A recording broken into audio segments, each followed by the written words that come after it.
Put it down, Marcus! Put it down! Marcus, drop it! Drop it, Marcus! Shoot me, please. Put it down! No. Please shoot me. I want to die. Please kill me. Please kill me. Let it go, Marcus! Please take me out. Let it go, Marcus! Please take me out. Taser, taser, taser! Take me out, please. Please. Let it go! Down. Let it go! Down. Take me out, please. Take me out. 342, comm center. Take me out. Shots fired. Please take me out. I don't want to live. Umbrella. She's up, she's up. Whole nother level of shit you can't even understand.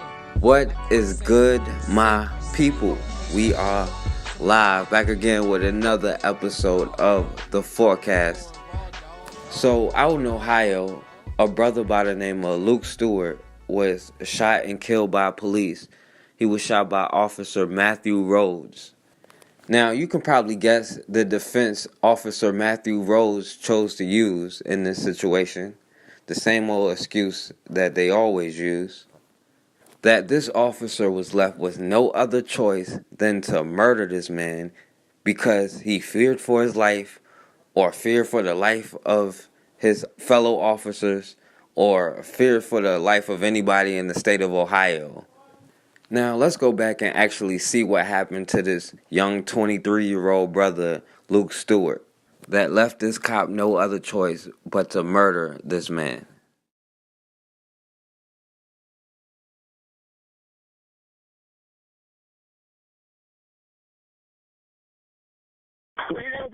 The vehicle take off, try to run us both over. The driver, he's going to be going northbound on 222. Northbound on 222. Get in my car. That's fine. Looks like it's sold out.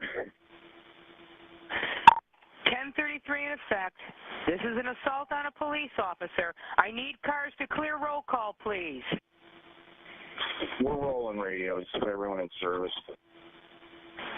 10-4. 10-4. Right now, being right. 3-9 is in the vehicle. 3-9 is in the vehicle. Radio copies. Vehicle northbound on 222. 39 is inside the vehicle. Cars roll. Shots fired, shots fired. Radio copy, shots fired. 222 in Milton.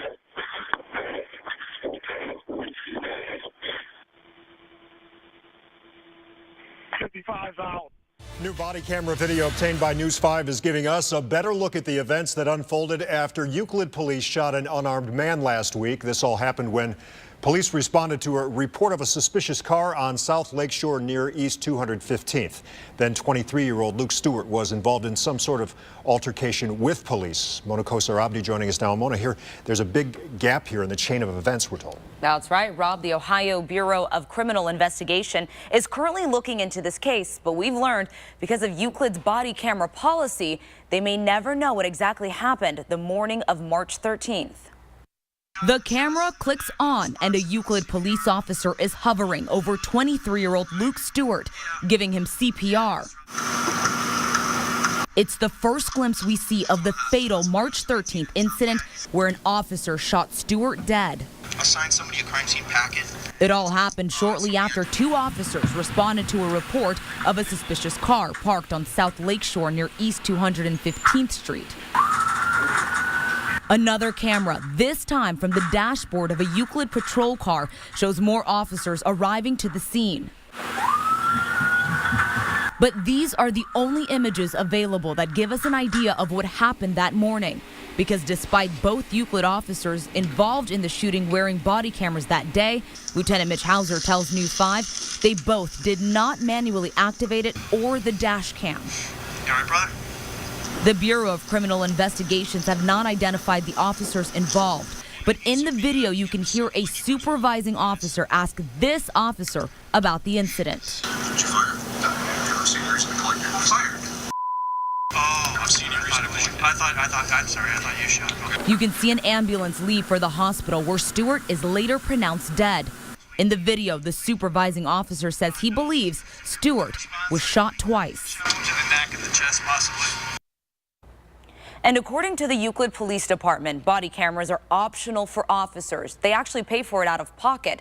And if an officer has one, the policy states it's up to the officer's discretion if he or she wants to turn it on. No other officer that responded to the scene that morning turned on a body camera besides a supervising officer. As for dash cam video, that starts recording when the police lights come on. Lieutenant Hauser tells me the officer involved in the shooting did not have their lights on at any time during the incident. So someone calls the police because this brother looks suspicious. And when the police show up, they find this brother sleeping in the car. They say he was passed out drunk. And according to Officer Matthew Rhodes and his partner, Officer Louis Catalani, they also spotted a small bag of marijuana inside the car. Now, the problem with their story is it starts getting really, really unclear. Like, how do you end up inside the car with this man when he pulls off? It doesn't really make any sense. And according to their story, when they woke him up, he sat up and tried to put the car in the gear. Now, according to both officers, they both reached inside the car and struggled with Luke Stewart as the car started moving. Officer Matthew Rhodes, the one who jumped in the car, said that Luke Stewart's car struck the back of a police cruiser. And that's when he jumped into the passenger side door on some Officer John McClane shit.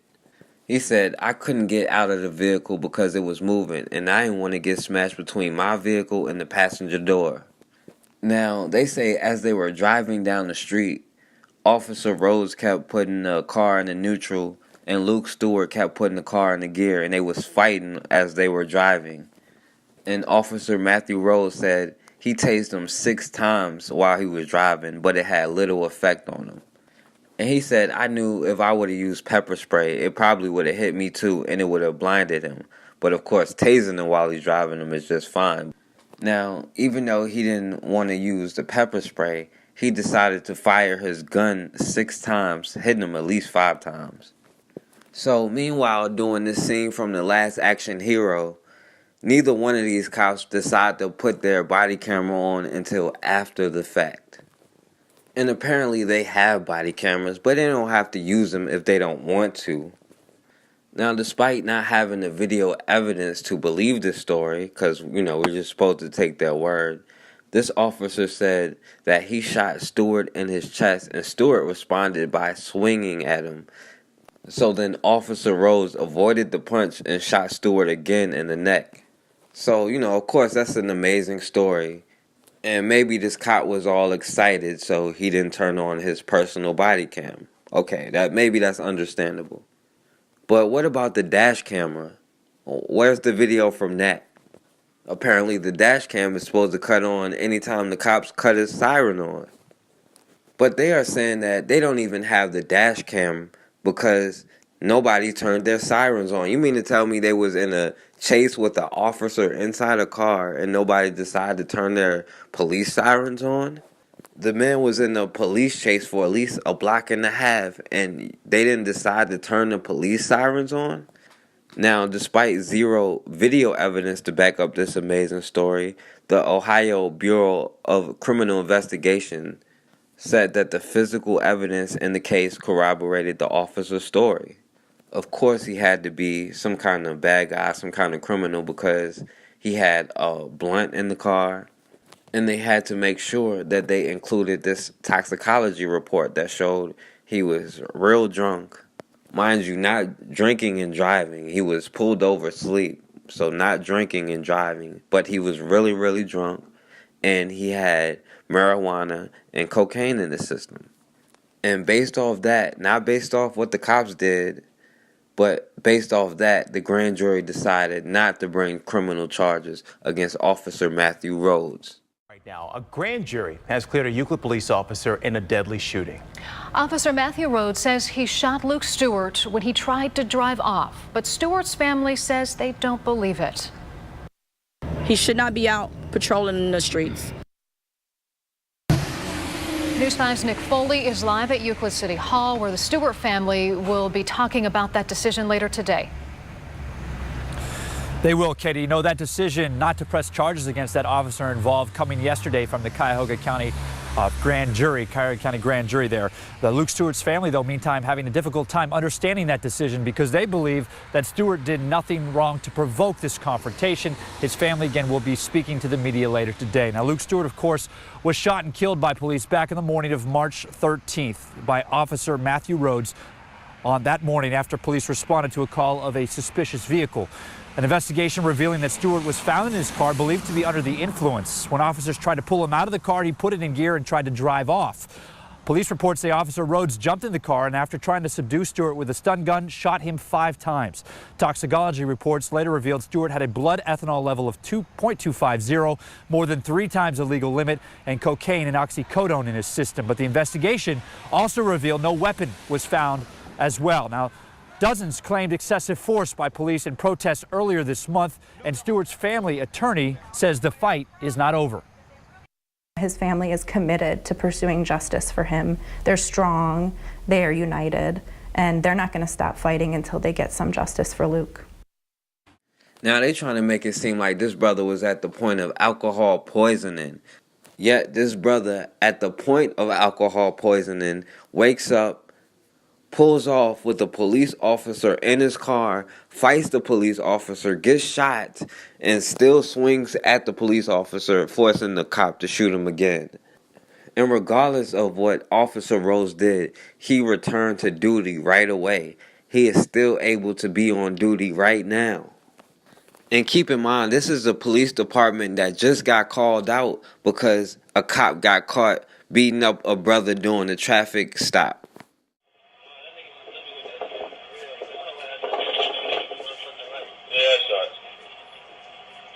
Step out.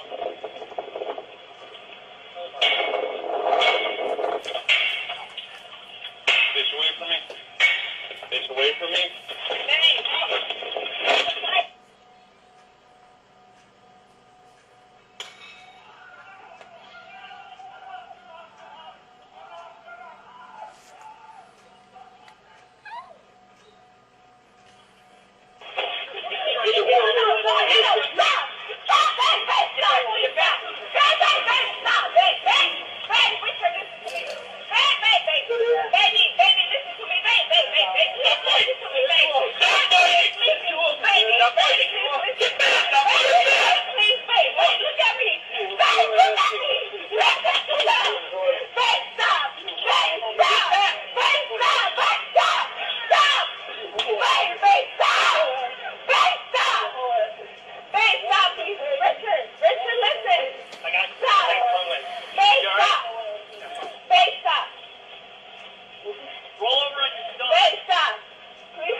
What's he doing? What the fuck is doing, Mommy? Mommy, what the fuck is doing? Oh my God. So he's punching him though. He's a pusher. He's pushing like he's a police. He's a pusher.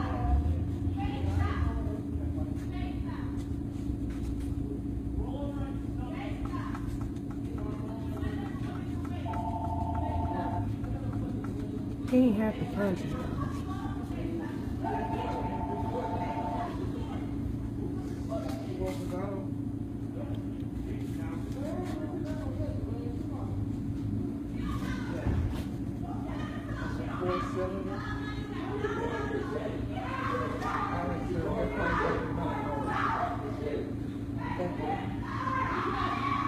Oh, wow.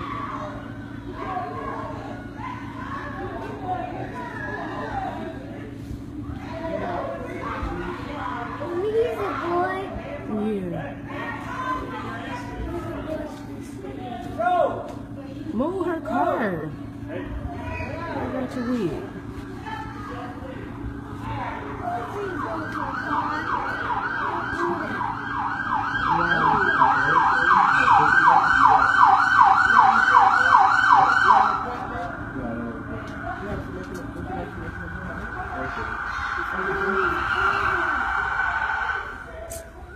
They doing all that. Why is he still punching him though?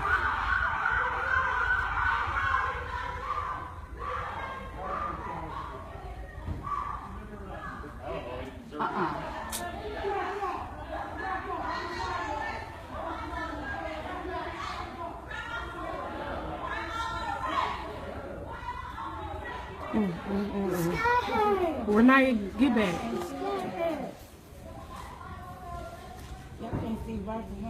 Right.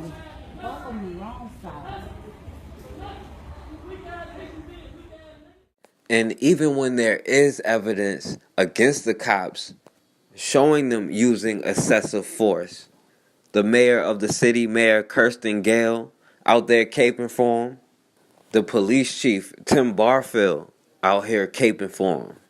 They call themselves use of force experts and watch this video and say it's justified. Police chief speaks out today for the first time about a violent arrest caught on camera. His comments coming one day after Euclid's mayor called the video shocking and disturbing. And now we get a different perspective of that arrest. Our Paul Kiska spoke with a use of force expert to get his point of view. Paul, good afternoon. Let's start with what the police chief had to say. Well, Rob, Scott Meyer, the Euclid police chief, first of all, apologized today to the residents of Euclid for taking 4 days to comment on the events that unfolded Saturday morning in his city. He said he understands the alarm over those videos, and he promised a thorough investigation. Meanwhile, a local police chief gives an officer's point of view of what happened. Wellington Police Chief Tim Barfield teaches use of force nationally. He watched videos of Saturday's struggle between Euclid police officer Michael Amiot and Richard Hubbard III, who was told to face away by Amiot during a traffic stop.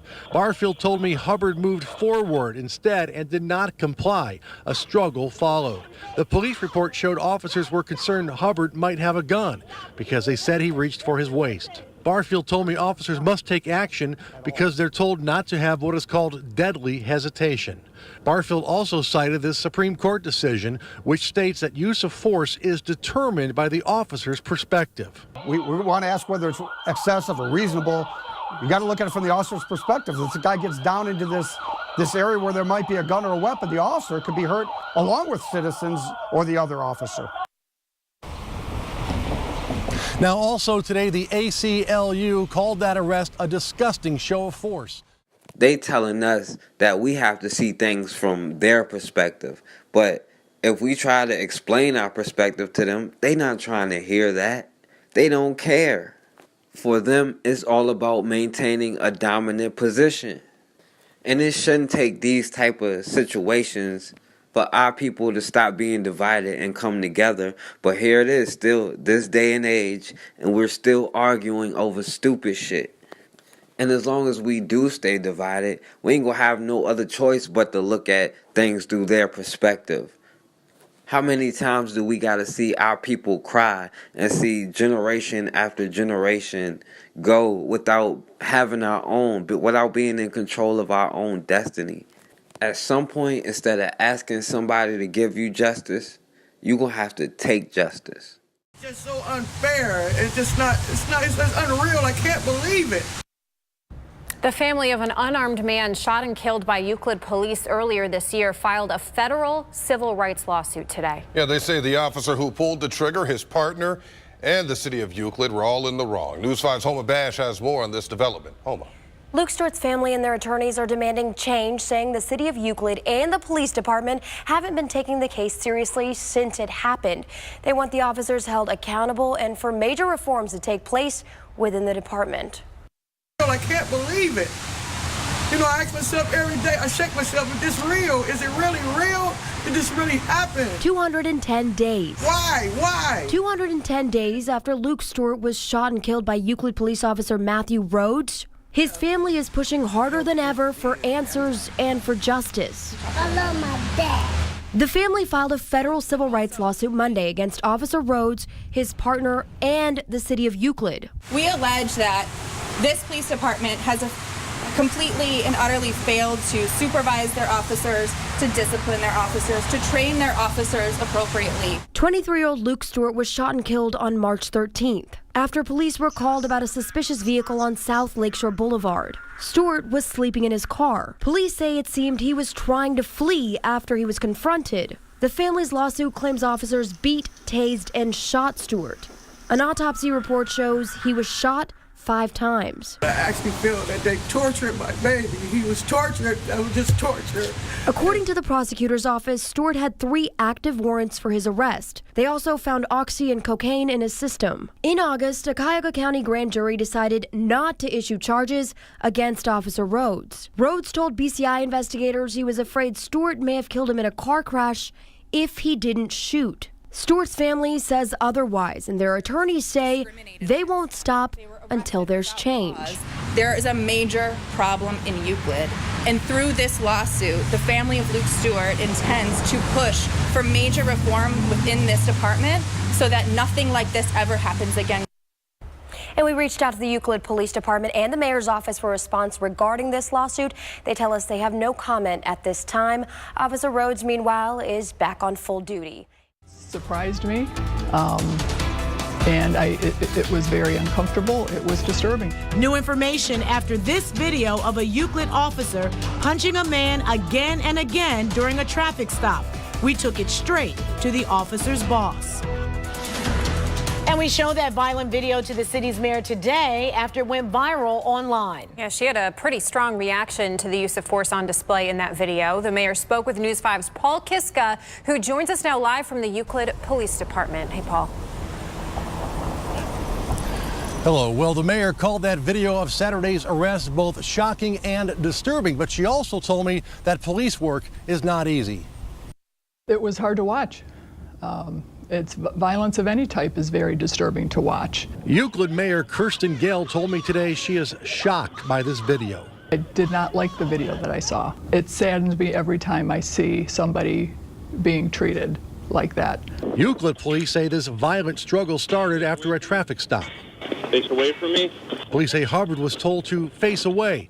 Police say he did not. Then they say he resisted arrest.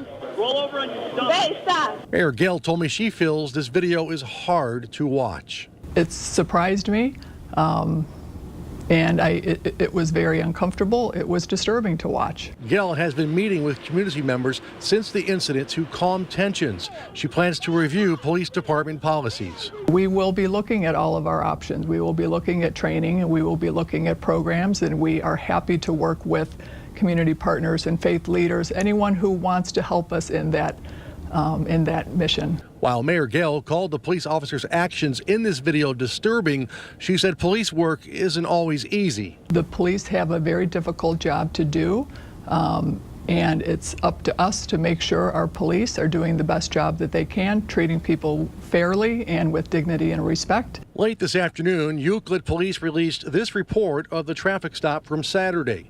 Once on the ground, the report says Officer Amiot told Hubbard to give me your hands, but Hubbard did not comply several times, police said.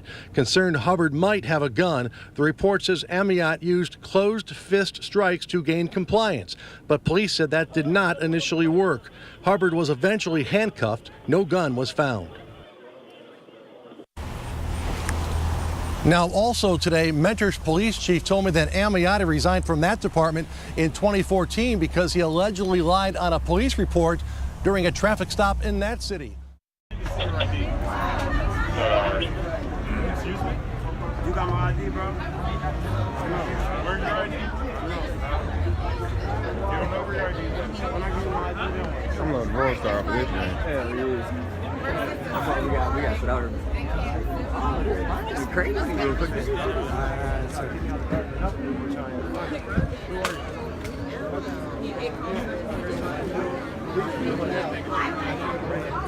not playing it. Excuse me? That's what I'm saying. You don't even have no reason to touch it. I'm walking away. No reason to touch it. It's not a problem. I got it. Don't worry. Don't worry, I got you. I can walk away. No, you can't. They told me to leave the bar. Why can't I walk away? Are you being detained? Is he being detained? Hold up. Whoa. Whoa. Good thing I got this on recording. Whoa. What are y'all doing? Oh yeah. I got it all too. He didn't do shit. Don't worry, we got it all too. I got sent it to me. We got it all. I got you. Don't worry. I got it right. We got it all. I seen the whole thing. There's 501. He ain't even trying. What you doing? You're punching me. Why are you punching him? What are y'all doing? He's chilling. He's already down. No. What are y'all doing? Are you serious? I don't see not one black cop nowhere. That's what I'm saying. Bring me one black cop or something. Show me one. Y'all ready to spray me? Y'all rest this fucking pen, yo. Why you pushing my head? I'm not resisting you pushing my head. You ain't telling me he was detained. I got you. I got you. I'm getting booked for it. Talking? Nothing. You ain't nothing. Scared to go home, man. Like, this is pointless. And they tell us nothing. They just kill my brother, man. Say nothing. It makes no sense at all. We live in Euclid. I live in Euclid. I don't even want to go home at night. Yes. For fear that something gonna happen to me. Yes. They know him. And they ain't gonna say nothing. Like, it makes no sense. I don't understand the laws anymore. Like, this is crazy. So what hurts the most about this is not knowing what happened, because we know Luke. You know, he's like a little brother to me. So I know my cousin. He wasn't no violent person. He didn't deserve to die like that. And I'm 41 years old. I know I might look young and dressed young. I'm an old man. I ain't never heard of no police officer jumping in the car on your passenger seat with you and letting off I don't know